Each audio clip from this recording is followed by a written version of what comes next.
Ladies and gentlemen, boys and girls, another week, another SUPERcast. Welcome to episode 3 of the Super Ultimate Podcast Extreme Remix. I'm your host, Zachary Ghost Robo. Joining me from the land of heat, Miami. No, wrong heat. I'm Oh. talking about that good old Texas heat. Oh, okay. I thought you were talking about D Wade. No, LeBron down in Miami because he's a crybaby. Yeah. This is not an NBA cast. It's a games cast. And today's show is packed with games. So many so that we've destroyed the main discussion segment and just filled it with games. Quantum Break, Below, Dark Souls 3, Super Hot, Overwatch, and maybe even something more. I've been playing a lot of Hearthstone. Good. Gabe with the Hearthstone report. Yeah. I think you'd be a good reporter. I can picture you wearing like a reporter's outfit, a little like reporter's cap, and a microphone, and maybe doing some like on the street interviews like, excuse me, sir, like what do you think about Donald Trump? You know, the only issue with that is I'm very argumentative. So if someone says, oh, I love Donald Trump, I think he's a great guy, I think he's what America needs, I might just get into a verbal spat. You'd be perfect though, because that's like modern news is very much like entertainment. Oh, so. yeah. There you go. So I'll make it a scene. Right. Okay. I like where this is going. You can have it. It could be called like Getting Dirty with Gabe, and you get right to the bottom of issues. Garbage time with Gabe. Yeah, garbage time with Gabe. Yeah, something. American garbage. American garbage. Yeah, and we'll do a green screen thing. I'm great at green screen, as you can see. I love your room. So we'll green screen a landfill back there, so it's just like a big old dump, a literal dump. It'd be amazing. Yeah. And your slogan can be taking a dump on politics one issue at a time. Yeah, there you go. Man, we are just full of ideas, and you guys have been full of reviews. The reviews nearly tripled since last week, so thank you for doing that over on iTunes. If you still want a chance to win that $200 gift card, you could spend it on anything: vegetables, toilet paper, kefir. You ever had kefir, Gabe? Kiefer Sutherland when I watched 24. No, this is kefir. It's like milk but without the dairy. Milk but without the dairy. It's like it's a very, very highly cultured, full of good bacteria drink. Yeah, I think you've influenced me enough with food, right? Because ever since our Ep.3 trip, right? I see, man, Zach, he likes kale a lot. There must be something to this. Yeah. And now I love kale. I had it before, right? But it never just clicked with me like how good it is, really. It is good. Yeah. It's got like a different texture that kind of makes you cringe, but also kind of makes you like mouth water. Yeah. So yeah, I just have kale with my chicken all the time now. That's enough influencing that you've done here. All right. But you guys can influence your chances. Oh, I was going to say, yeah, let's get this housekeeping out of the way because next week's episode is live. Is it? It is live. I was going to bring this up to you on the podcast, put you on the spot. Okay. 4 is a weird number. Why not push it back a week and have episode 5 be live? No, 4. No, you think 4? You want to know why? Becca's going to be there? No, Becca's not going to be there. Okay, 4. That's not why. Why? Think again. Guess again. Okay. I don't know, man. I'm trying to blank here. 4 is the episode to set the score, so we need to deliver more with episode 4. How did that slip my mind? How did I not know that? I don't know. You've been listening to too much Kendrick Lamar and bad rap. Anyways, $200 gift card on the line. Leave a review on iTunes. Go over to iTunes. Download iTunes. It works on anything you have, even an Apple. Like a real Apple. Yeah. And you can download it. You can leave us a review, and then we will live select the winner next episode and grant someone a $200 gift card. We'll send it to you during the episode. Oh, how cool would that be? We're going to live stream it on, I assume it's Zach's channel. I don't think we're going to make a brand new channel for it or anything. No. So it'll be on Zach's Twitch or YouTube. We don't know. Yeah, we'll set the link and the time really early. Yeah. Zach, then we'll have to actually be on schedule. Then do we have pressure to actually be on a Thursday next week? That's good. Guys, this is a Thursday show. I know it's going up on a Saturday on his channel. Yeah. Yeah. It's on iTunes before that. Yeah, it'll be on iTunes on the Thursday. Yeah. I'll post that. So. But thank you guys for all the support. Lots of great feedback. Lots of good reviews. Some constructive reviews as well. Good emails. Keep those emails coming. HelloSupercast@gmail.com if you want to have your question, comment, or life story featured. I'm glad I got the email right. A couple of people have asked me, hey, what's the email for the podcast? And I don't always remember it because it's new. And you created it, not me. And I got it right. So good. Yeah. Very good. Another thing, that was gotten right is this week's show is brought to you by Star Fox. Ooh, 2 Star Foxes. 2 Star Foxes. Look at this statue, Gabe. I made it myself. Yeah, I can tell. It's fine craftsmanship there. I like. Look at that paint job. Look at the visor. Look at the full. He's pissed off because the direct yesterday wasn't very good. But I have news for you, Gabe. That direct reveals the most important thing of all. It was successful because now we know that the NX is for sure coming this year. Well, you knew that already. I did, but you didn't need this. But now I have Bill Trinan and his very stoic expression and monotone voice to confirm it. He's the worst. Like, no, I'm sure he's a great guy, right? And I'm sure he's amazing at his really job. Boring. Yeah, but for like a direct, man. like he sounds like he's talking to a whole bunch of like 5-year-olds. It's like some ASMR level stuff. He's like, now we will put you to sleep with Shin Megami Sewer Fire Shield FE Tokyo Ghoul Dreamscape. What the heck is the name of that game and why? I don't know. It has an F and an E in it. That's the only legitimate part you got there. We'll get into the rest of it during News Bites. But first, games, and more games. I was a traveling man, Gabe. Yeah, you're a traveling salesman. I was selling my soul to all these game companies, I guess. Yeah. In exchange for footage. Dark Souls 3, Quantum Break, Below. Where you want to start? You know where I want to start, Zachary. You know. I know, but Gabe, we need a little foreplay. So where should we start? Fine, Below. Okay, so Below, I hated when I played it at PAX a year ago. Which makes no sense to me. I thought it made no sense as a game. Okay. But this time I had the opportunity to talk to someone from the team, and they explained to me what was going on, and now I like it a heck of a lot better. All right, now explain to me what's going on, because all I've seen is footage. Okay, so Below is from Cappy Games. Yeah. Makers of fine titles like Super Time Force. Super Time Force. Yeah. Clash of Might and Magic, and that one with the guy with the long tongue. Yeah. Whatever that game is called. Whatever. Critter Crunch. And this game is their sort of Dark Souls light top-down game where you're venturing into layers and layers of dungeons below the surface. And it is a roguelite in the sense that you die and have to start again, and you can find your body and collect some resources. But for the most part, you're acquiring resources, fighting a limited number of enemies, and trying to progress. But the thing that makes Below really difficult is that death comes quickly. So you can die very easily by stepping on a trap if you're not careful, insta-kill. You can die very easily by getting stabbed a couple times by an enemy. You can die by getting stabbed by an enemy and then bleeding out. You can die by hunger. You can die by thirst. There might be more ways to die, but it's all about keeping yourself like healthy, kind of like you're trying to do with the kale. Yeah. Except there's no kale in this game. And then the most interesting part of the game to me is that the crafting system is completely hidden. So you have no idea what crafts to what. All you do is try things. And then it'll like make sound effects if you're on the right track. So you put 3 things together and it'll be like doom, doom, or like doom, doom, doom. And then you know you made something. Okay, but you don't know what you make.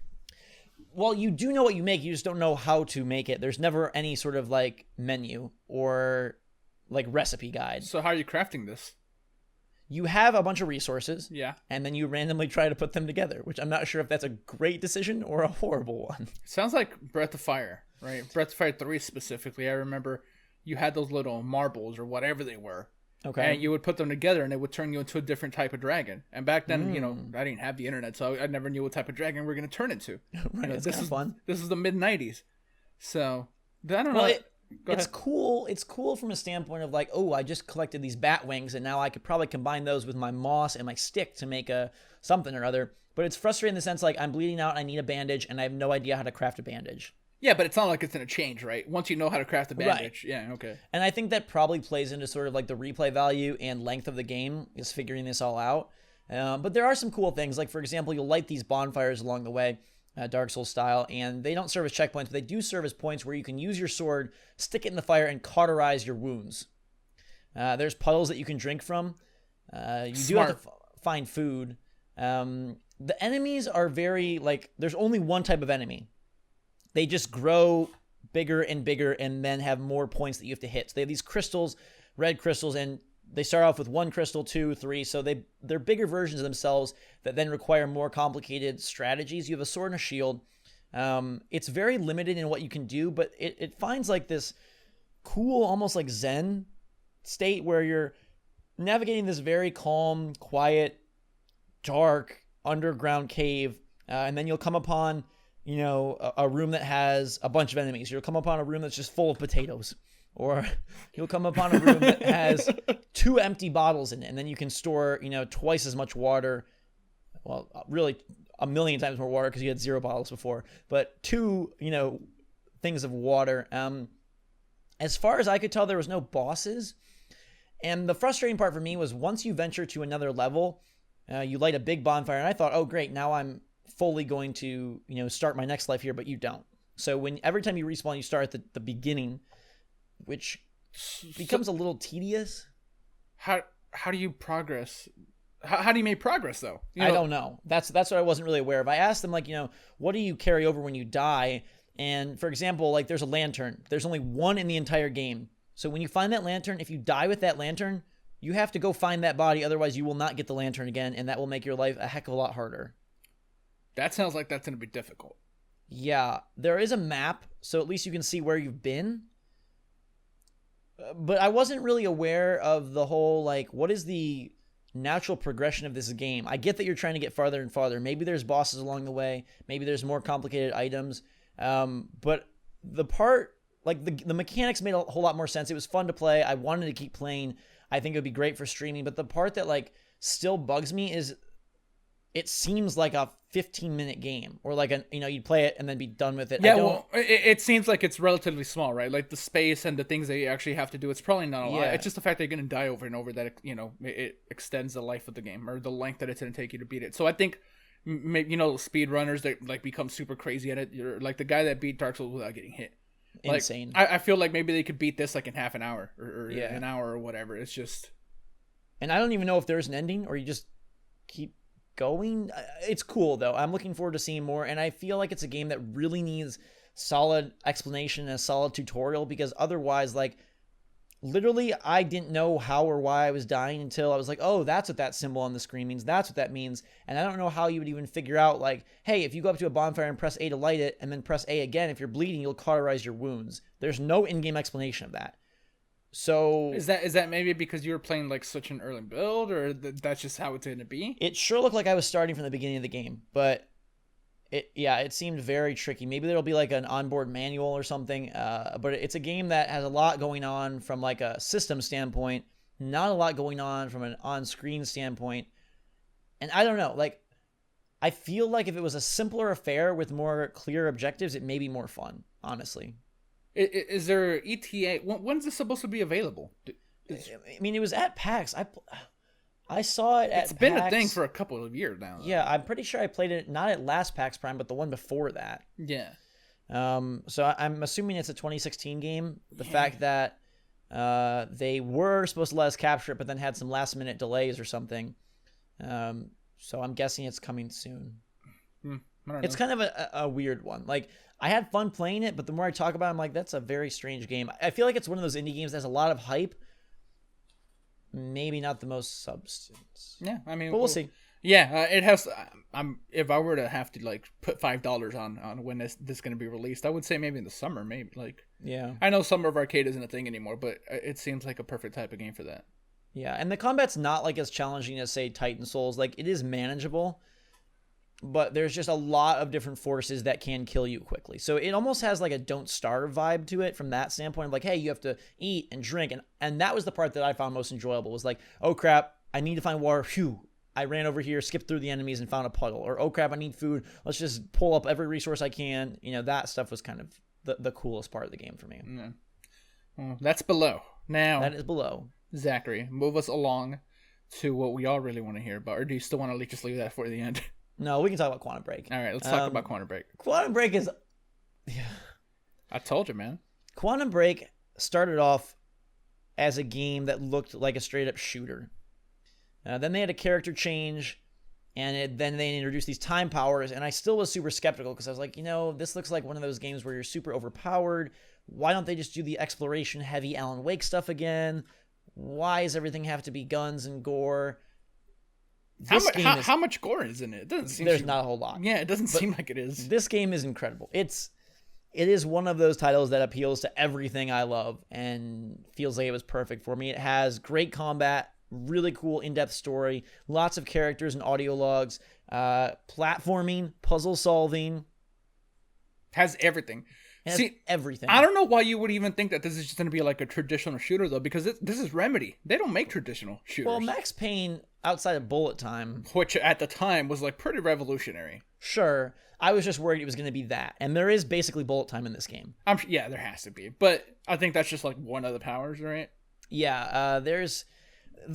The most surprising thing for me was that the combat manages to feel super fun. You have 6 powers, I think. Super fun, but also super challenging. Like, I died a considerable number of times. You cannot just, like, mash your way through. The powers are strong, but not so strong that you feel like you just dominate. And I think it's due to the fact that the AI is pretty aggressive, and they throw a lot of enemies at you at once.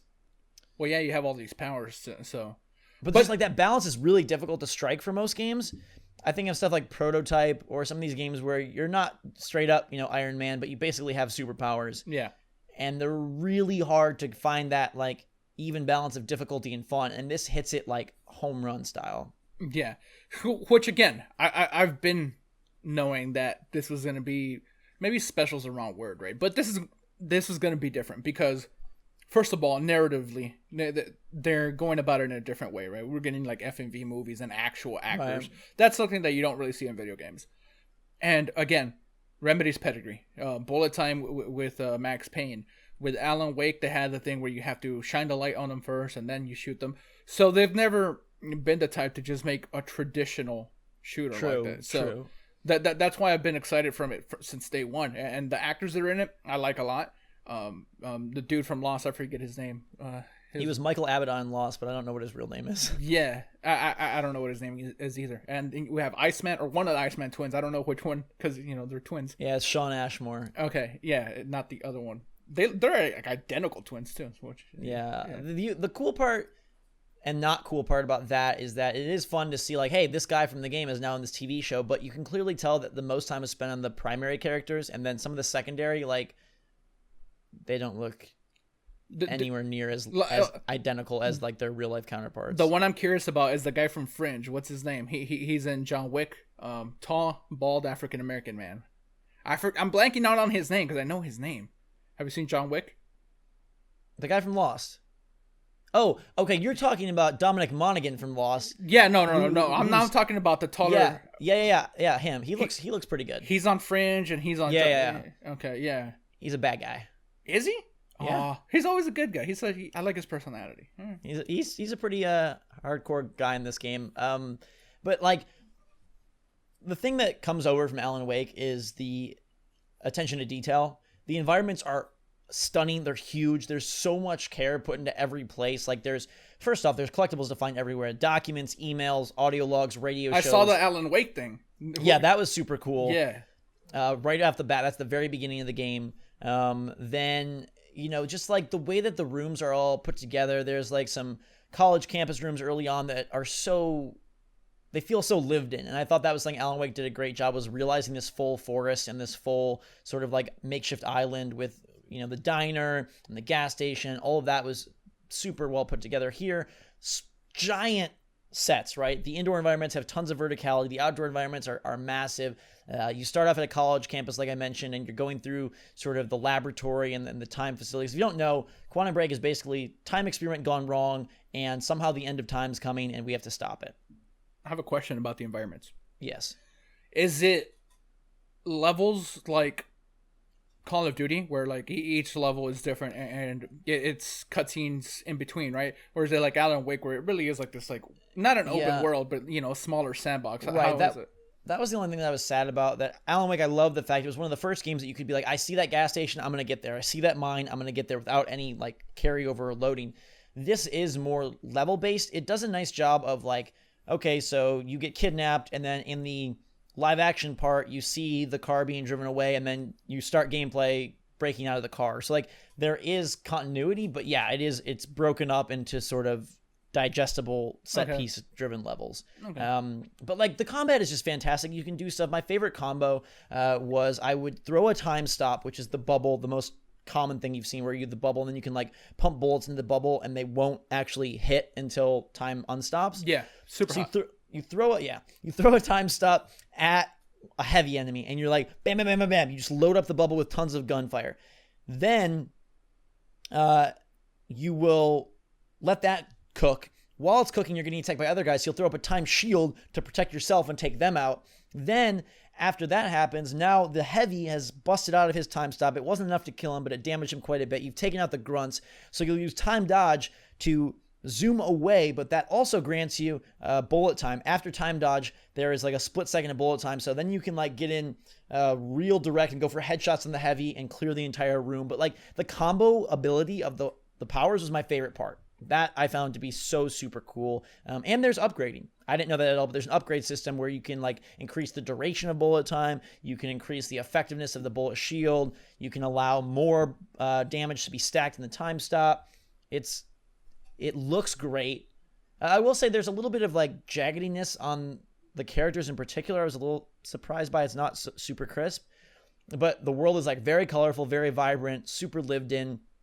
The story is crazy, but like in a good way. It reminds me of BioShock Infinite, like multiple timelines, trying to figure out what's going on. They do this cool thing where Jack Joyce is the main character, and you're playing as him like as if it was happening right then, but he's also being interviewed post-game. So like he'll reference things like, that was the first time I saw Beth Wilder, but not the first time she saw me. And you're like, oh crap, she's met us before, but we have no idea where or when or how. There's probably some like time loop stuff going on. Yeah.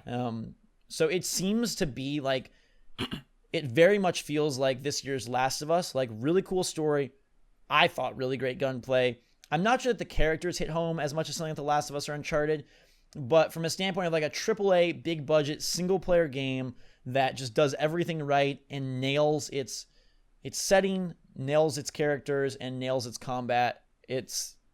I left there like desperate to play more. And keep in mind, I was in San Francisco in a very hot garage style room with no chair, and I was exhausted, and I still wanted to play much more than the 2.5 hours I played. Yeah, and you know, maybe the characters do grow on you as you play. Yeah, I don't know if we have a sense of how long the game is. I don't think it's terribly long, but no, because there's I think 5 acts or 4 acts. I know that there's 4 of the TV episodes, and they split the acts. So one between Act 1 and 2, 2 and 3, 3 and 4, 4 and then end of the game maybe. Yeah.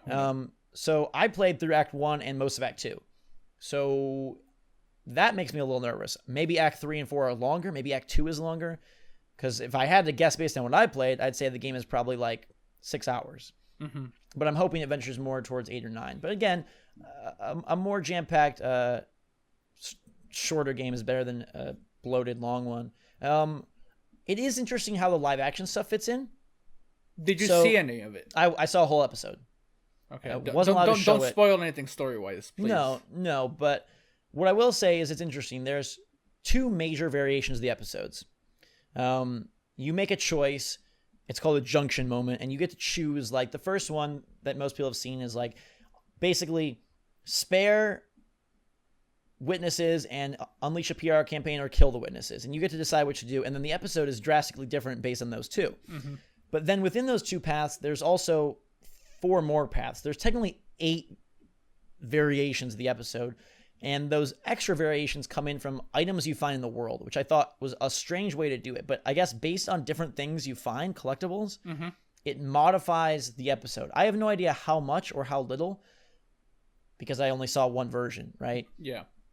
But apparently, based on some of these items you find, they're like memory items or something. So it like then affects the episodes. But that sounds like that would be more supplemental. I don't think that's going to drastically change how things are going. And my big question of all that is like, are there, if you have 2 variations each time, how many variables are there for the ending? Is there still just one ending? Is there 2 endings? Are there then like 16 endings based on? There's probably not just 16 one? Endings. 1 or 2 at the max, I would say. But because the episodes are filmed, they could technically make ending variations, like kind of like Until Dawn, like, oh, this character's alive, this person's alive, like minute differences. The episode was interesting. I don't think it's like on the level of like Breaking Bad or Lost or something like that. Yeah, and you don't expect it to be. but it was engaging and it wasn't cringeworthy. Like the acting was good enough and the characters were believable enough and like top quality, like, you know, film and sets and everything. It was good enough where you're like, okay, I could get into this. Yeah. And what, those are what, 20 minutes, right? Yeah, 20 minutes. Okay. Not bad. It'll make things weird for YouTube, but in general, yeah, it will. It was very impressive, super cool, and I think like gonna hands down be one of the best games this year. Yeah, you know, and I'm conflicted, right? Because I want to see it, right? You have videos up, other friends of ours have videos up, and I want to see gameplay, but you know, I also don't want to spoil anything. I've seen like maybe 5 minutes of gameplay.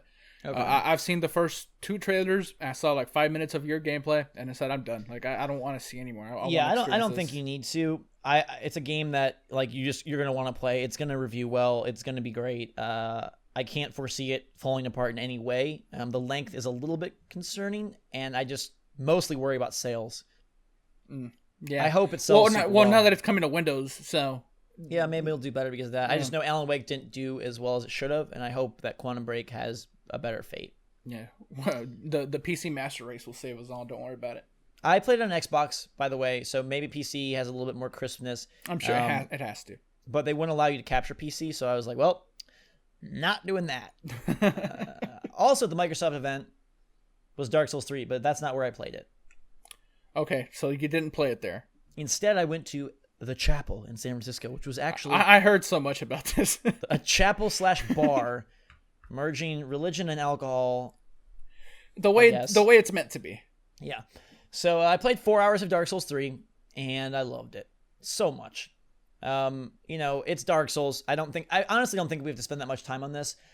I'm not someone to dive into the item descriptions and be like, oh my god, King Gooba Gooba is back or whatever. Yeah.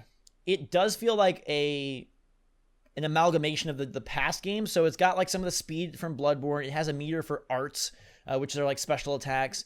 It still has like the sword and shield. Can you still go without the arts? Because in Dark Souls 2, you could completely ignore magic. Yeah, but you do have one like baked in. You don't have to put points into it or anything. Like you have a meter on screen no matter what. Okay, see, with Dark Souls 2, that wasn't the case. Yeah, so it is more of a factor, but I didn't use it except to show it off like in a video. Yeah.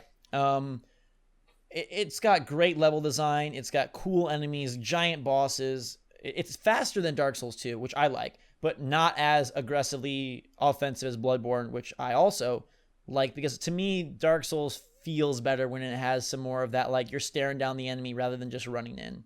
Is going through the game the same as Dark Souls 2 is like Bloodborne? Because I prefer the way Bloodborne is structured, where, you know, you're not going to get lost. You're not going to know. I mean, you're not going to be at a loss for where you're going next because the new area just opens up right next to you. Right. Yeah. With Dark Souls 2, sometimes it was easy to not know where you're going right away because there's so many like weird paths that, you know, maybe you're not supposed to go over there quite yet, but the game says go wherever you want, really, as long as you survive. How does that work? Yeah, I didn't get a great sense of it. There was a moment where you had to warp from one area to another, so I'm assuming it's going to be a bit more disjointed. Mm-hmm. It obviously has the bonfire warping, which keeps things at least structured from a menu standpoint. But from what I saw, there were never like, oh gosh, I could go down here and enter a whole new area. Granted, I only played like the first 3-4 areas of the game, but there was never like, hey, I'm getting lost into, like you said, like some super difficult part, which for me personally, I like that better. I like having like a very connected, sprawling world, but I get from like a streamlined standpoint how it makes more sense to be like, okay, this is where I need to go next. This is what I have to do next. Yeah, let's get it done. That's how I prefer it, because in Dark Souls 2, I found myself lost, like, you know, a little too much, or just not going in the right direction, because a lot of it like looks similar, and I'm terrible with my sense of direction anyway, so I mean, I thought it kicked your butt pretty early. Miyazaki has said that he made this game basically on what he liked from the series, and I have no idea how, if you never played the series, how you would do, because the third area and the third boss was really hard, like very challenging, and I've played all the games. It was you've beat Dark Souls 2, right? I beat Dark Souls 1 and 2. Okay, so not all right. Gotcha. Yeah, but you face this massive tree boss, and like the way you beat him, the amount of enemies you're facing at once, like it is tough. Only 1 or 2 people beat it at the entire event, and I'd say there were like at least 40 stations. You can always do co-op and fight them. You can, right, which makes the game, I feel, super cheap. It's still fun though. It still is fun, but like do yourself the favor of at least beating some of the bosses by yourself. Oh yeah, for sure. The music's really great. The art is good. Graphically, it looks basically the same, but the lighting is massively improved. I think people that saw Dark Souls 2 and there was like that lighting fiasco with that game, I think the way it looks on PC is kind of how Dark Souls 3 looks. So you're getting like the best version of Dark Souls visually. Nothing really crazy. I will make 2 shout outs to 2 enemies. There's one enemy, a big fat guy with a giant pot that's terrifying. He's got a big old pot. And then there's also a hat monster that they can hang on the walls and they drop down. It's just a giant hat with legs. I saw your boss fight with that thing that grows like basically hair spider thing. It looked like a Bayonetta enemy. Yeah, or Resident Evil Bayonetta. There is this like Ouroboros style virus in the game that's like infecting people, or I don't know if they call it a virus or it's the darkness. But you'll come across like a normal looking enemy and hit him, and then he'll like erupt into one of those things, which is pretty terrifying. But it's cool. Like everything about it, I'm gonna play it. You basically know if you're gonna like this game or not. They did return to sort of the Demon Souls system of a massive hub castle. So it's Firelink Shrine, and Dark Souls 2 was kind of in a village. Dark Souls 1, I think it was also in like a village, but this one is back in an interior, very much like Demon Souls, a bunch of NPCs. I felt like the item drops were at a very high level. It's going to be, I hope it's the best in the series. I think it'd be great because they've kind of said this is the wrap-up point for Dark Souls. But yeah, I mean, it did everything it needed to do, impressed me visually, massive bosses. That tree boss fight was nauseating. Controllers were thrown. I think at the event. I was gonna say very quickly. I think that this is the end of Dark Souls the way that Gears of War 3 was the end of Gears of War. Like it's not real. It's the end technically, right? But not quite. They make too much money. They're too popular. Yeah. For Namco to just abandon them. Did you see that one? I think it's called The Source, it's like a sci-fi Dark Souls made by the team that did Lords of the Fallen. No, I like Lords of the Fallen though. Yeah. This one looks really cool, and it made me like, okay, I leave the Dark Souls event. I'm like, man, I'm glad we're back to Sword and Shield. And then I saw this video, and it's a like cybernetic, like sci-fi Dark Souls, and I was like, oh my god, if From made Dark Souls 3 in the future, that would be so cool. Because there's like creepy robots, like just like, lurching towards you, and you have like this like light blade weapon and mechs, and that game looks great. Like I get chills just talking about it because I think like if they nail it, a sci-fi Dark Souls changing the scenery up totally, not just like, oh, we're going gothic like Bloodborne, but like totally would be awesome. No, that's another one that I'm it's so close, and I'm so excited for it. I just don't want to see or know anything about it. It's coming soon enough. What is it? April 15th, I think. There you go. So it's and Quantum Break is April 5th, so that's like April's a big month. That's like a month away as well. I'm supposed to be getting final code, I think, pretty soon. Super stoked for both of those. Tell us about Overwatch. You finally got in. Yeah, finally got in. It took a while. It's fun. It's just what else is in it, right? Because it's a $60 game. Right. Nothing. There's no single player. No, I know that, but more modes at least, right? There has to be at least that. I don't know how this is a $60 game. It's super good. Blizzard does gameplay like no other in whatever they do. Whether it be MOBA, whether it be card games, or apparently now shooters. Right. They do everything really well. Every single one of these heroes is different. Similar to what I've played of Bloodborne. I haven't played any Battleborn, you mean? Yeah, Battleborn. All the BBs. Yeah, too many Bs. In Battleborn, all the heroes are different, and here the same thing, but except this is basically an arena shooter. Although not an arena is the wrong word, but it's just a typical shooter, capture the point. That's what very fast paced. Depends on what you're playing. Some heroes are very slow paced. But I mean, like the gameplay, the arena shooter vibe is because it's super quick. Yeah, absolutely. Yeah, and there's a lot of cool stuff in it. Opening chests to get like different variations of your enemy, just visually. Like the gorilla will like have a gold suit on. Mm-hmm. Or whatever. I don't know any of these heroes' names, but I've had fun. Is the gorilla? Huh? Winston. All right. So what? Man, what's the name of the dude that? He's a robot, and he's a turret. Oh yeah, I know what you're talking about. I don't know his name. He's my favorite. I like just standing in the corner, turning into a turret and mowing people down. I think it plays really well. I think all the additions of loot and cosmetics in this newest beta are really great. Again, I'm just left like with what you're saying of like how many modes are there, what all are we going to be doing, and how much progression do they put in? Because yeah, cosmetics are cool, but I don't know how much I can play just for cosmetics. Yeah, but it's fun, and I was thinking a lot about that, right? Like, is it wrong to sell a game that people are going to play for 20 hours for $60? You're still getting 20 hours worth of gameplay. Sure. People that buy Call of Duty, they play the multiplayer and the zombies for hundreds of hours. So they definitely get their $60 worth. I think Call of Duty is worth $60 even without the campaign. So Sure. is that what this is going to be? Where yeah, there's no campaign, but we have so many modes and all the upgrade systems. Like, people are going to dump time into this. I played like maybe 10 hours of it already. Wow. So no doubt it's like going to be successful from both a like quality and a sales standpoint. Quantum Break, for example, right? You said maybe it's a 6-hour game, right? So is Quantum Break less of a game because theoretically you would play Overwatch a lot more for the same price? Sure, I guess that's just the battle between like time versus content. So like Rainbow Six, technically you could play for 100 hours. Yeah, and I've played a lot. So right. Yeah, that game's absolutely worth it to me. But even when it came out, I said, hey, don't buy this for $60. Wait for a price drop and everything. It's like if there was the most fun game in the world, but it was one map, one mode, one character. Like, is it still worth $60? I'm not saying MOBAs are the most fun game in the world, but League, it's one map, and that's the thing for free though. Yeah, and that's the thing everybody does. Same with Dota. I think I'm not super familiar with these things, but yeah. But Overwatch, I do like a lot, liked more than I thought I would, and I personally like Battleborn better. I was talking to someone at Microsoft who also liked Battleborn a lot better, but I think we're like the only two. But also, I don't think that they're like super comparable. I think it's just a different type of game. But people are comparing them directly. Who? Every time. Oh, everybody is. Overwatch is going to kill Battleborn. Overwatch they're so different. They are so different. I don't understand that. I think it's like comparing Superhot to Call of Duty. Like, it's just, they're both shooters, yeah, but they're drastically different. The thing I like better about Battleborn is it's just more of a game. Like, it has a slower pace. It has more progression.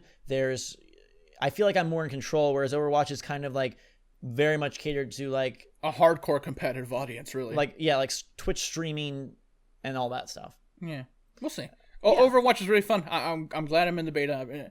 I've been on a Blizzard binge lately. I've been playing that a lot on Hearthstone. I'm not going to talk about Hearthstone. But... Tell me, I want to know how you play Hearthstone, because one of the things that kept me from Hearthstone is once I saw like there's certain decks that just beat out certain decks, and it's all about like that's not true. That's not true. So have you invested money into it? Not money, but no. Like what do you? Do you play arena? Do you play ranked? I play arena when I have enough coins. Okay. Usually I play ranked. What I do is I go through the quest logs. There's daily quest logs where it says, okay, win 2 matches as a shaman, you get 40 coins, 60 coins, whatever the case may be. Gotcha. So there's 3 of those a day, plus you get 10 coins for every 3 wins you get. So what I do is I just play, have fun. First, before I do anything, Zachary, I mute the game. Hearthstone, I don't want to hear your noises because I put a podcast on. I'll sit there and I'll listen to podcasts and learn. Joe Rogan talking about how, I mention him on every podcast now, but Joe Rogan talking about being healthy and all this stuff. He's very motivational, that guy. So I listen and I'm over here constructing my decks. No decks are overpowered in my opinion. It's super well balanced. I don't know if maybe when you trade it, things were like overpowered, but right now, if I were to create a deck of a random class, whichever one you tell me, I feel like I wouldn't be amazing at it, but I would be able to keep up. I would be. Okay. I would give someone competition, someone in a similar rank, of course. They do a very good job of pitting you against people that are similar skill level. Do you think a lot of that comes down to your own skill, or just the draw of the cards, or? No. It's your own skill. There's definitely strategy to all of it. I don't know why we're talking about Hearthstone, but certain decks are I don't even know where I was going with that really, but no, I don't think it's a luck of a draw, even though there is some of that. no matter what. Yeah, my favorite thing was to do the arena runs because I love the like blind picks of the deck. I thought that was like fantastic. That was my absolute favorite thing. And then seeing how far you could go with like a random deck. See, but my only question with that is, it's a random deck, sure, but it's a random deck of cards that you have, right? It doesn't give you cards that you just don't have. Oh, no, it does. Okay, so it does. But my issue became with that, like, man, if someone else just gets better random cards, like if they have a better pool to select from, I'm just screwed. Well, it's also about, the strategy of how you're doing these things. There's a lot of people that just misuse their spells, or they'll throw out a super strong monster like really early on. Like there's definitely strategy to it, and there's a lot of complexities. And I wouldn't say that I'm like a Hearthstone expert. I play it. We need a battle. Yeah, I feel like I would beat you. I do feel like I would beat you. Gabe, how much Yu-Gi-Oh did you play when you were younger? A fair bit. Oh, really? Yeah. Great. We can have a CCG TCG cast where we talk about Yu-Gi-Oh, Dragon Ball Z, Magic, Pokemon. Yeah, man, let's do it. No, but yeah, for me, it's more casual fun than anything. I don't claim to be this Hearthstone expert. That's why I can't like speak into great detail about like deck composition. How many, one your Murloc Rush deck. Yeah, how many one enemies minions you should have against like 5 like not stars, but the little blue things. What are those called? Mana. There you go. Mana crystals. Yeah. So deck composition is not something I get terribly into. I've thought about like going online and constructing like the perfect hunter deck and going in with that. But yeah, I'm having casual fun. Good. You know what I had fun with last night? Super hot. That game is so cool. Super hot. Okay. Awesome. That's awesome. It made me want to like throw my monitor at points. Why? Especially because the point that you're up to, nothing's very difficult. I'm really bad at knowing how far I had to shoot, and I'm like, dang it, I just missed. I told you. Yeah. Plus, I got into this like weird groove where I was like, I want to make it look cool. So not only was I trying to like beat the levels, I was like, I can't miss, and then I do stuff like, all right, I'm gonna punch the first guy, steal his gun, shoot him in the head, throw the gun at the second guy, steal his sword, throw the sword at the other guy firing at me, then grab the gun from the first guy. And I was just like Neo Matrix style. Please tell me you take the time. At the end of every level, you get the replay in full speed. Please tell me you take the time to see that. I do, and I know I did a good job. It looks so cool. It does. So cool. I uploaded one to Killstagram, which is like the in-game thing. And one thing that I think is super cool about the game is that it's all framed like you bought this game and you pirated a game. You pirated the game, and then you have to like log into the EXE, and then bugs happen. And I don't want to spoil anything because I thought it was super cool. But you're like having conversations, and that's the part I didn't want to spoil. I think that's awesome. Yeah, last week I only the only thing I said is like, okay, it's like this weird command prompt thing, really like old fashioned computing thing, and now you see what it is and the story that's there that people complain about. But don't complain about this. It's so cool. It is. And just like the mechanic of slow-mo shooting and then like punching the guy, and I love the way their gun like flies out and you walk towards you, like grab the gun, turn and fire. Or I'll do like stuff where I'm like, dude, he has a shotgun, so I'll have a full pistol, but I'll just chuck it at him anyways, take his shotgun, boom. There's one that stands out in my head that I loved. It was called the elevator pitch. And you're surrounded by 3 guys, and like you have to make the exact right move so fast, otherwise they will kill you instantly. So when you watch it in full motion though, it's like punch gun, punch shoot, turn, fire, duck. I was like, oh my god, so freaking awesome. I really like genuinely think this will be on my top 10 list. And finish it, man, because it's like a 3-hour game, 3 or 4 hour game. I'm definitely. It's not very long. It's cheap. Sadly, it's not on console. It's on PC only. But get it on Steam. Coming to console soon. I don't know if I'm really. Where'd you hear that? I think I'm under NDA. So I mean, you just said it. Am I gonna have to edit that? No. Under like when and where. Oh. But it is coming to console. I didn't know that. Soon. Huh. Anyhow, it's great. It's great on PC because you can be really accurate. I would want it on PC. Yeah. But it looks great. The only thing I found weird is that time does move even when you don't move. No, well, it moves, but so slow. Yeah, but they tell you time only moves when you move. That's a lie. Yeah, they lie to you. But that's the premise of the game. Time only moves when you move. Yeah, it's so good. We talked about it last week. Go play it. It's $25, which seems like a lot, but the mechanics are like well implemented. Like it's it's good. an amazing puzzle game. It really is. Yeah. And it's got more action than I initially thought, and that's what's really kept me super invigorated and excited about it. Is like you do feel like this like Matrix level crazy person, and that I just love some of the scenarios and like the way you throw the swords and you have to be so pinpoint accurate. And like it'll flash words on the screen like "Watch your six," and then you'll turn around, two guys are coming. It's so super hot. It's super hot. Anything else this week? No, I think we should move on to the news bites section because right. I'm afraid that we're going to spend a little too much time on these. We'll see how that goes. Why don't you start us off? Okay, Zachary, I want to talk about delays. I don't like them.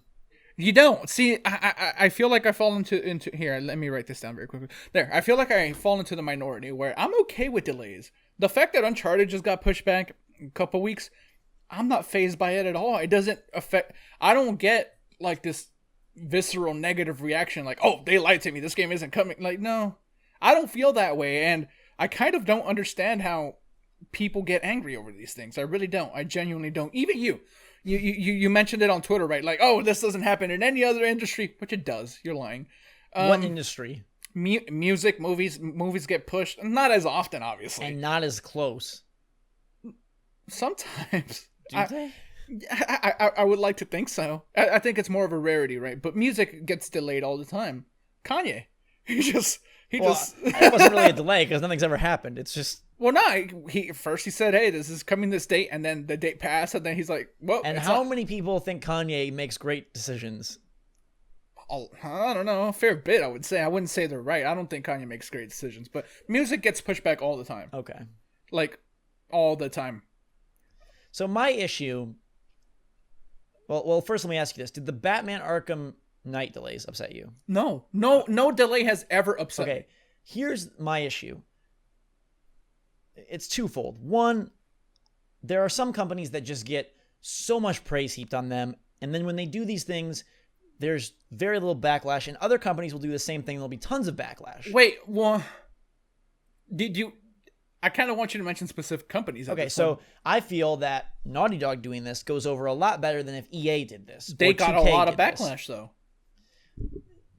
How much, like, what do you want? Like, pitchforks and, like, fire? Like... Okay, and let me get to my other point, which is that a lot of companies, whether it's the publisher's fault, the marketing team's fault, the platform holder's fault, they set these dates to boost pre-order numbers and affect people's decisions, and then it seems like they face and find delay after delay after delay. Uncharted has been delayed 3 times. Was it really ever coming last fall? Are we sure it's only 3 times? Maybe more. But was it really ever coming last fall? Was Batman Arkham Knight really ever coming in 2014? Yeah, no, I don't think so. And there's like 100% like a disingenuous nature about how they're doing this, right? You hit the nail on the head, right? They want to boost pre-order sales. They got to get these early numbers in. And I just hate hype cycles in general. I loved, as much as I have issues with Fallout 4, I love how they did it. Announce it and it's out soon. Like, I really like Deus Ex even had a shortened cycle. The NX will inevitably have a short cycle.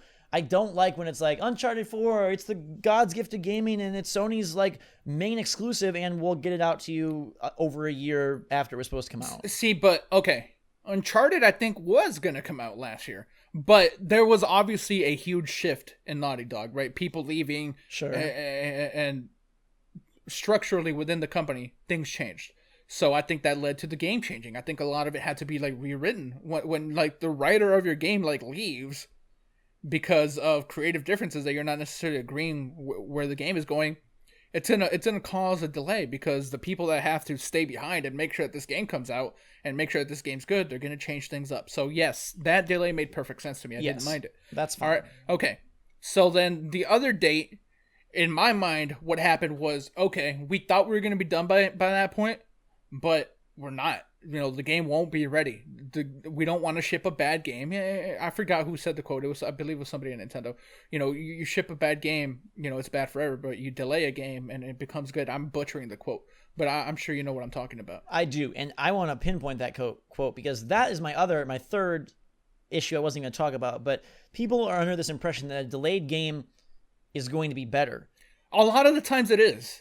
Okay, better than it was. Yeah, of course. But not a great game, because the quote, the part of that quote that people forget is whoever said that, Miyamoto or Iwata, rest in peace, whoever it was, said a buggy game is forever bad, or whatever. A bad game is forever bad. A delayed game has a chance to be good. Yeah, and you want to take that chance. Yeah, but people on Twitter, the vibe that I don't like is like, oh, it's going to be better because it's been delayed. Oh, now we know it's going to be great. Oh, now we know it's going to be good. The game could be a total shit show right now, and that's why they're delaying it. It could still be a shit show, yeah.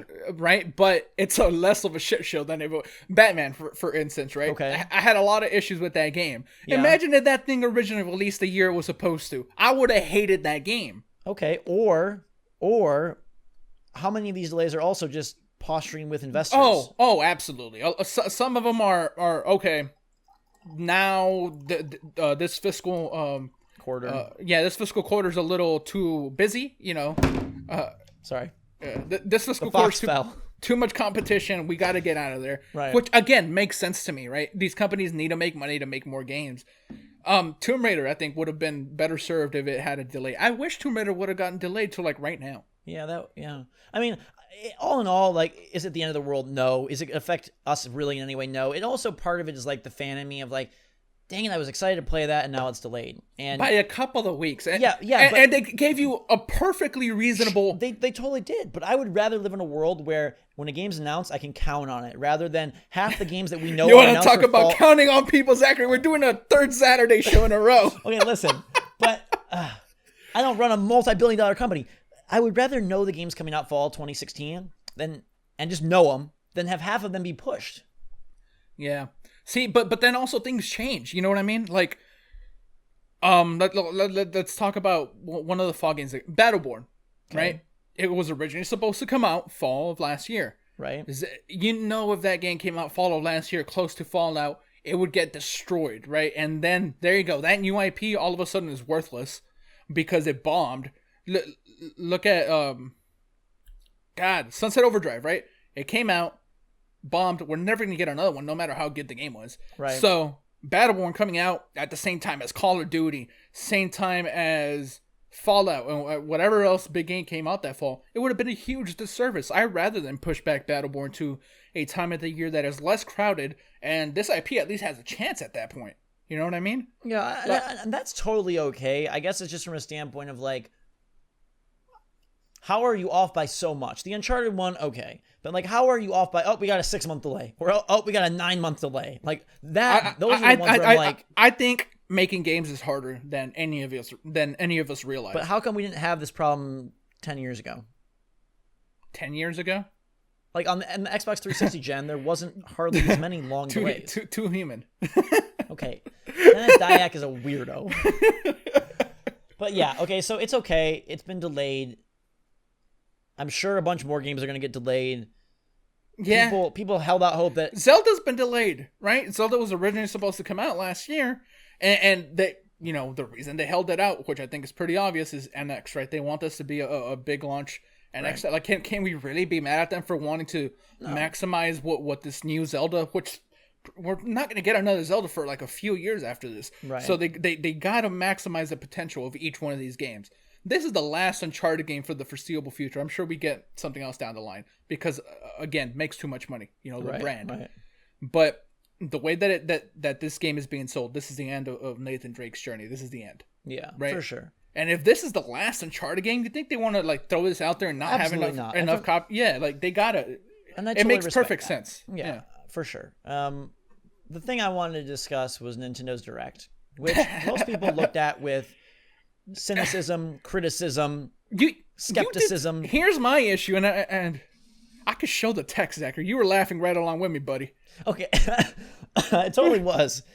But my favorite part of the Direct is that it confirms NX to me because of the fact that they announced so little and so little mainline for their franchises. Zero. Well, I mean, Star Fox, if you want to count that as mainline, I guess. But that's been announced, and everything is summer, and then nothing else.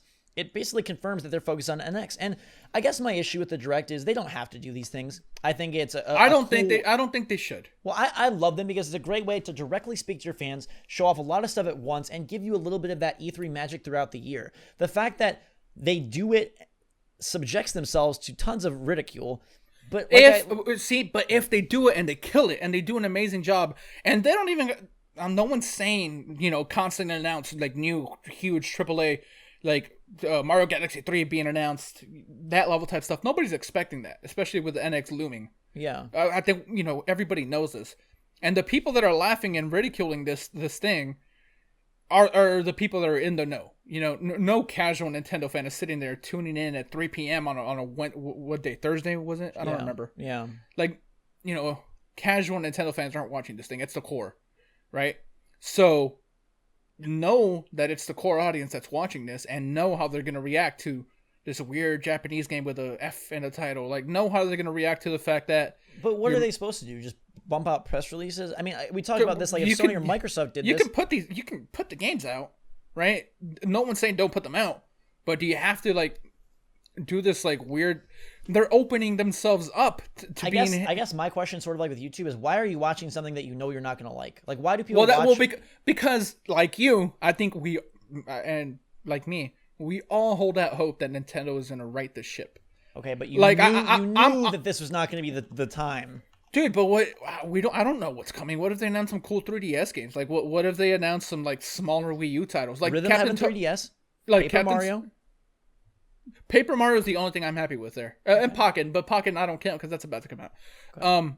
Like, did any of those 3DS games appeal to you? Rhythm Heaven. I love that series. Well, that's been out in other places, right? Like, we've seen it. It's still a new game. Yeah. That's never been shown before. Sure. Bravely Default, I'll probably test out. Do you like how they reminded you that the demo for from like 3 years ago? That's still available on the eShop. Yeah, man. Yeah, and no, I'm not gonna say no one, but no one here, which is me and you, neither one of us likes making fun of Nintendo. I think they're a great company. Yeah. Especially lately. But they do very cool stuff. They also do some very non-cool stuff, and you got to accept it, right? People saying, they're catering to their audience. You said this, right? Like, man, this audience is dwindling. Yeah. The Wii U is a massive, massive, massive failure. There's no sugarcoating it. The 3DS isn't selling what they want it to, right? And all of these are facts. There's no going around them. That's why the NX is coming. And that's why I told you, people on Twitter, like, let's conserve our Nintendo judgment until that happens. If that comes out and is a complete mess, then okay. I will even jump on the bandwagon of, what the hell are they doing? This is ridiculous. Yeah, and that's my only thing. To me, it's not even hate, because I love Nintendo. I have a Zelda tattoo, right?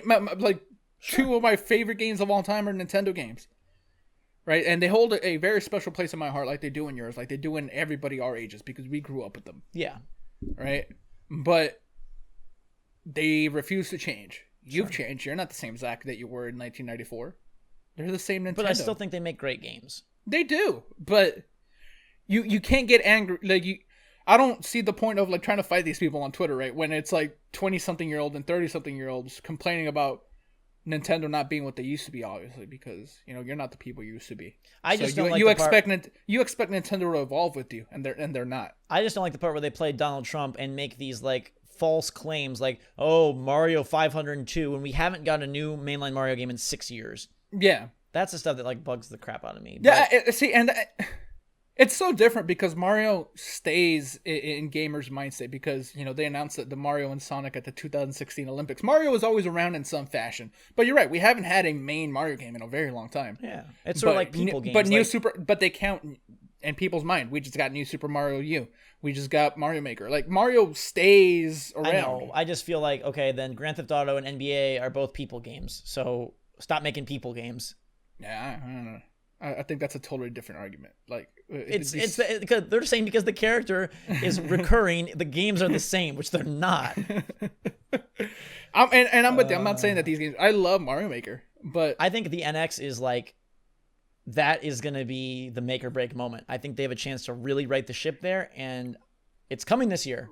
So we'll find out soon. And you've done your little NX talks, and I've never heard you mention this. Like, that you might be able to play Nintendo games on another platform. Like, how weird is that? Like, I don't know how true that is, but yeah, I can't foresee NX just being like an engine. Like, it has to be a physical thing. Yeah, but there's certain people that have said you might be able to play your Nintendo games on a PlayStation. Like, how insane would that be? It would be insane, so insane that I can't see it happening. But yeah, it would be absolutely crazy. Then all the moms who go in and say they want the new Mario for Xbox will be vindicated.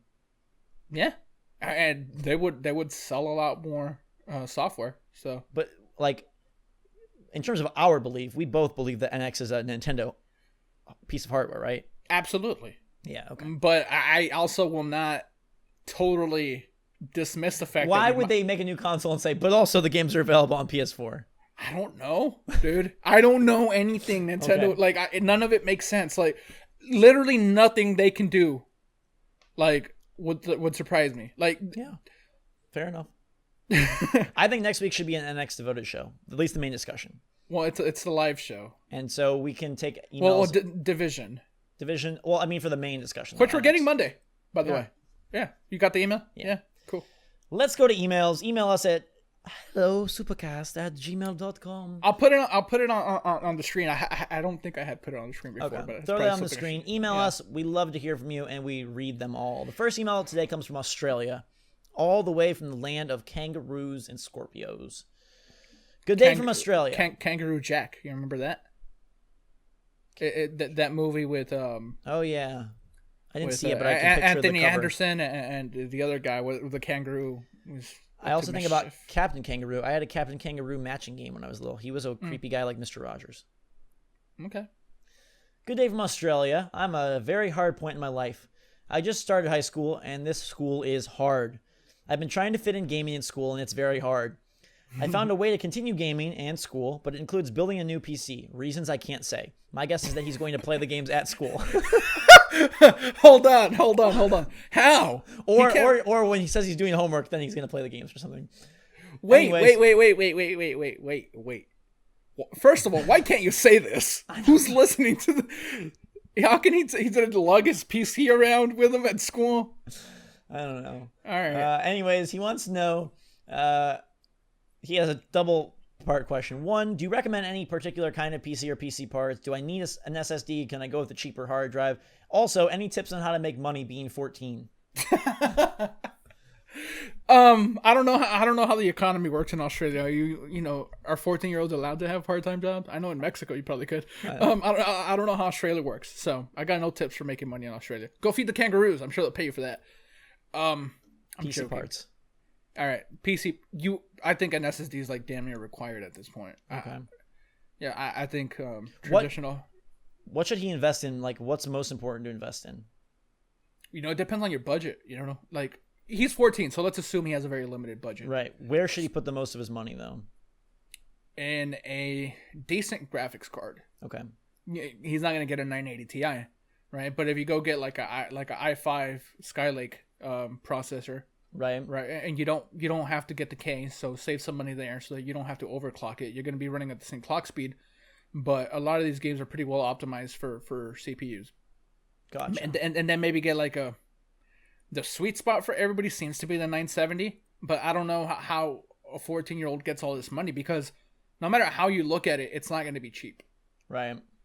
Like you could go get like an AMD processor to cut costs a little bit. You can have like an 8-core processor there, but again, games just aren't super well optimized for that. Maybe get a AMD card, like a 380X or something, but it's hard to recommend these things without a budget. Sure, yeah, budget's definitely a big part of it. The only other thing I was going to suggest money wise is you could do what I do, which is eBay stuff, where you go take advantage of like buy two get one frees on games or big sales, and then you sell the stuff on eBay. Not sure how the eBay market works in Australia, but also, do they have grass? Is everything desert, dirt? Can you mow the lawn? Yeah, like, see, I don't know. That seems like such an American thing to me. Like, going around mowing lawns, like that's an American thing in my mind. So, yeah, I don't know how that works over there, dude. But so invest in a graphics card, because at the minimum, right, you're gonna need a $500. Yeah. Right, and that'll get you something where you can at least run games on medium settings on 1080p. I was going to say, maybe even wait for the NX. If that has the... hold up. Gabriel, hold up. Bah, humbug. Go ahead. If that has the if that has the handheld to home console connectivity, he could take them on the go to school, play them at home, and it might be perfect. Exactly, but he can't get into why it has to be on a PC, but it has to be on a PC. Fine. Yeah. Next email. This one comes in from Kevin. Hey, volatile ghost. This has been an amazing weekend. My parents celebrated the finishing of our basement. A little golf clap for finishing the basement. Parents of Kevin. Hey, careful. You might find me in it. You know how I love moving into basements. Leonardo DiCaprio finally won an Oscar. Awesome. Hopefully you guys had amazing weekends as well. My question is a little more personal. If you were to see a game or game series re-released or remastered, what would it be? I don't know how that's personal there, buddy. Personal to our taste. Okay. We already get a whole bunch of re-releases. Can we just not have any? I know which one I want. Power Stone, maybe. I want re-released or remade? Remaster. Mass Effect? I want Mass Effect because I haven't played all of 3 and I want to play it before. Go play them on PC. Yeah, but my save's on Xbox. You can create a save on PC with every choice you want. You can completely alter it. There's save editors. All right, well maybe I'll do that. You should do that. I think they would translate great, especially since Andromeda is now not coming out until next year. Which I want to talk to that on that too. Okay. People are saying, "Oh, Mass Effect got delayed." That didn't get delayed. It never had a date. Like that doesn't count as a delay. The most interesting thing about that call or that thing was that they said Titanfall and Battlefield are both releasing this year. Which we knew, right? I didn't think Titanfall would come out this year. Yeah, they said something a few weeks ago about a new Titanfall experience. Oh, I knew that, but I assumed it was next year. They're going to announce at E3 and then it releases in the fall? Yeah, why not? Okay. Do it. Sounds good. Next email comes from Kat. I'm not sure if it's a cat, a guy, or a girl. So it's a feline. The cat says, "Hey guys, first, loving the podcast. I have it set to automatically download as the new episodes release, the best way." As all of you should. Yes. This is a 2-question email. My first question is this. What are your theories about Darksiders 3? I'm a huge fan of the franchise. Do you think it's coming? I think at some point, because, the IP was bought. Yeah. When there was that THQ Fire sale. I think that was one of the last ones that people bought, actually. People went after South Park and everything else first because, they were able to quickly turn that around. But I don't think Darksiders was very far into development at all. No. I've been meaning to play the remastered version for PS4 of Darksiders 2 because I thought that combat was great. Who owns Darksiders? Because, I'll talk. Meanwhile, loving Zelda as I do. This is grown-up Zelda. Yeah. Dialogue, more Did mature. You play either completion? I played the first one. I got every single achievement in the first one. Okay. So I played that one quite a bit. The second one I played like maybe 2/3 of. I didn't finish it. But I too want to go back and play it like on PC or PS4. Yeah. Nordic Games owns them. Yeah. So, they're really small. So I think we get another Darksiders down the something. line. Yeah. Is it Darksiders 3 the way that, we all envisioned it with co-op this time? Like, I don't know. Yeah. But yeah, I mean, it would be a nice surprise. I don't see why they wouldn't be able to announce something at E3. And that's something we didn't talk about. Everybody's dropping. Did you see that Disney's not going to be at E3 now? Really? For Disney Infinity, because there's no Disney Infinity 4 this year. Yeah, like they're not going to have any showroom floor, like for anything. Lots of open space. Gabe, we should have a booth. Yeah, SUPERcast booth at E3. Yeah, come buy our merch, bro, even though we don't have any. We'll make merch by E3. Yeah. Second question from Kat is, what do you guys think about Final Fantasy IX being released on PC as opposed to being released for consoles, considering it was never a PC game?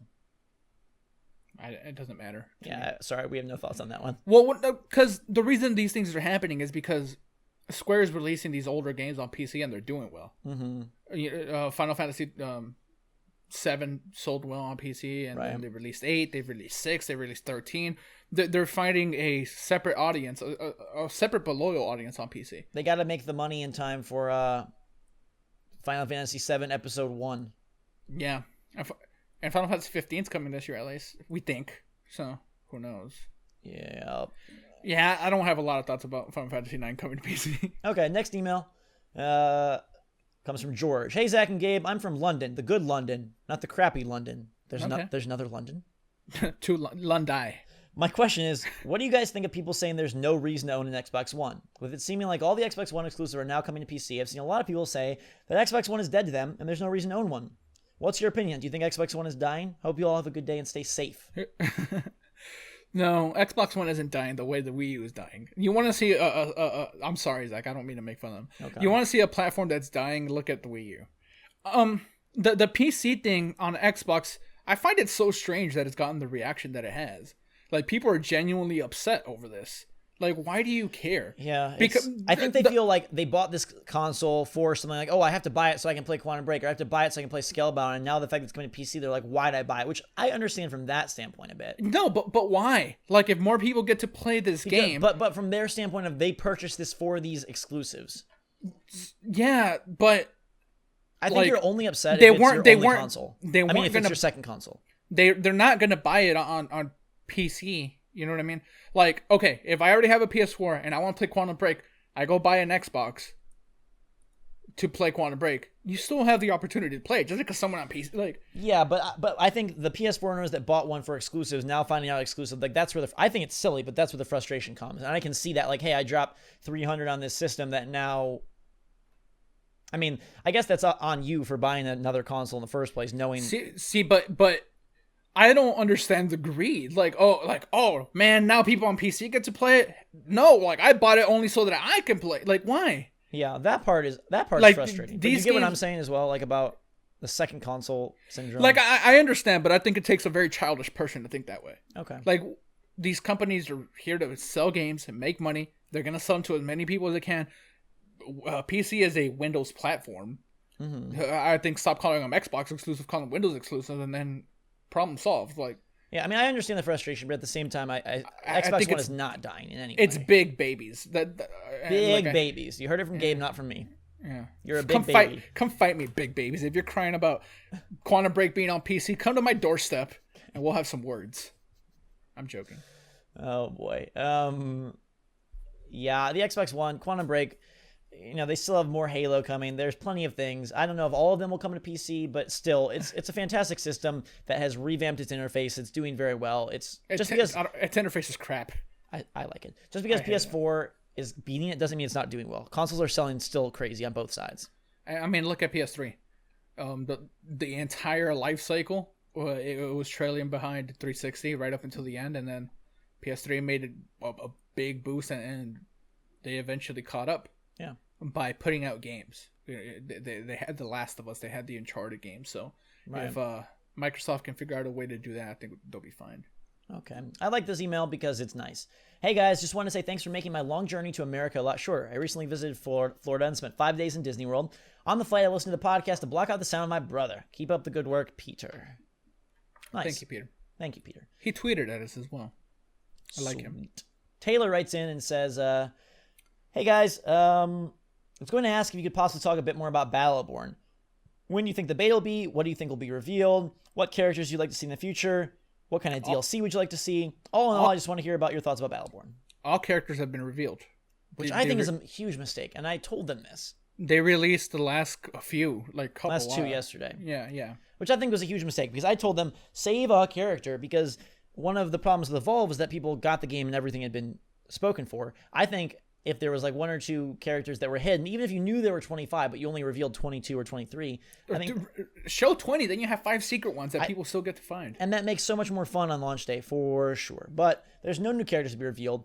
There is another mode coming that's supposed to be the biggest best mode. So that will be interesting to see. Yeah, but are they going to show that? Why show everything before launch? I don't understand. It's going to be shown. Weird. All right. DLC wise, I think the game is ripe for DLC. I think they have to put a Borderlands character in his DLC. That just makes the most sense. So I'd expect that. I also think new maps will be DLC. They could do campaign DLC, but I think primarily you're going to see new characters. Most of the DLC, if not all of it, I think is supposed to be free, which is cool. So I love Battleborn. I played a ton of it recently when I got to go up and reveal Shane Aurochs, one of the new characters. The game is better than it was. The interface has been redone in ways that make it far snappier and better. The new levels I played are fantastic. Some of the bosses were really fun. The new characters are cool. I love it. Yeah. I don't know. They're showing a lot, and for a game that already looks like another game that you've put out, like 4, no 3. You put out 3 Borderlands, and now this kind of looks like Borderlands, and now you're showing all these characters that a lot of them are super cool, right? But I don't know. Well, I like it. You know, I've played it a few times now, and I've had fun every single time. Not too much longer to wait, so Yeah, unless it gets pushed back. I don't think it can get pushed back again. That would be. Let's just not even entertain that. Hey, Supercast, it's me, Mose or Moise. Gabe knows me as Baba. Hi, Baba. Do you know him? I think he comes to my streams. Yeah. He says, my friend is too serious about games and he wants to make a Halo clan with me. He's made the uniform and he has divided us into squadrons. I'm cool with all that, but he wants to name it Falcon Squad, and I want to name it the Agency of Vegetables. Which do you think is better? I think the Agency of Vegetables is better, obviously. Me too. So you go tell your friend, Moise. Also, tell him to lighten up. It's Halo. Yeah, it's freaking Halo Squadron. Email of the week comes in from Noyak. And Noyak says, what do you guys think about the possibility of an upgradable Xbox One? Do you think this could work? Should Sony follow suit? Is Microsoft making a mistake? Keep up the great work, your friend Noyak. And that's reference to some comments that our good old friend, what's his name? Phil Spencer. Phil Spencer made about, iterations of the hardware. Mm-hmm. I think it would be such a big mistake to divide this player base. Like, how much of an upgrade is it? Right. And how does it affect people? Like, people that have this Xbox One, will they not be able to play Quantum Break 2, for instance? Right. Yeah, I don't know. That'll be so tricky. I don't even know how definitive was his like quote about it. Like, is it a thing that's gonna happen, or is it a thing that happens where it's slightly more CPU power, or they unlock the GPU a little bit more? I don't see how it benefits anything or anyone. Yeah. I mean, it allows them to sell a new SKU, but like you said, like it divides the base. There's no way they make games exclusive for that. We've seen how horrible that worked for like new Nintendo 3DS. Yeah, exactly. So all that would be like Gears of War 4 on the Xbox 1.2 has slightly better graphics or better frame rate. And at that point, is anyone going to rebuy one? And would anyone now buy an Xbox One because it's slightly more powerful? Like, I think it's a mistake. And unless there's a way they can do it that we haven't thought of, I really don't even see the benefit of it. Unless like this like becomes like a Nintendo 64 thing where like you literally just put a thing on your current console to make it like they can sell a brand new console, right, with the improvement made internally. But if you can like buy this extension where you just plug it into like one of your USBs on your Xbox and you already that gives you that power, I think maybe that would work. But it's strange for sure. Yeah, I just like you said, it doesn't make a whole lot of sense, and it would divide the base. I think we're more likely to see Xbox 2 than we are to see an iteration. Unless there's some way, the only thing I could think, and it would make more sense for Sony than Microsoft, but if they said, hey, we're going to make one with like VR bundled in and it has like a specific port or specific upgrades for that. Yeah.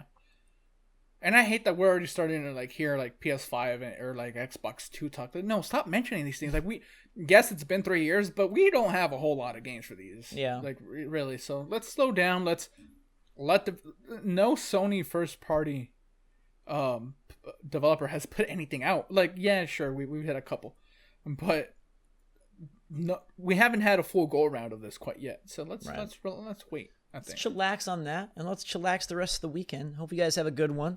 That wraps up the 3rd episode of SUPERcast. Thank you, as always, for your support. Keep leaving those reviews. Live show next week. We'll announce the date on Twitter, twitter.com/GhostRobo, twitter.com/VolatileGame. We'll make a place where you can come and bookmark, so you'll be ready for the show. We'll pick the winner of the $200 gift card. We'll have some special fun stuff going on. And if you guys show up and make this a fun experience, who's to say we can't do more live shows? Absolutely. We may do every show live or every other show or twice a month or something like that. Next week, game-wise, we'll have Division talk. We'll do some NX stuff. We'll talk about the culling, which we're going to play, I think, right now. Let's go do that. And then Pokken should be soon as well. So it's good stuff. Surprisingly, we started this podcast in what should have been the dead time of the year, and in fact, it's very much alive. Thank you for keeping our podcast dreams alive and for supporting us. And I think that does it for another show, Gabe. Yeah. Stay sexy, everybody. Rocking and rolling to episode 4. We'll see you live. Until that time, thanks again. Have a wondrous weekend. And we are I want to say ghost, but I know that's like a Garnet Lee thing. We are vegetable.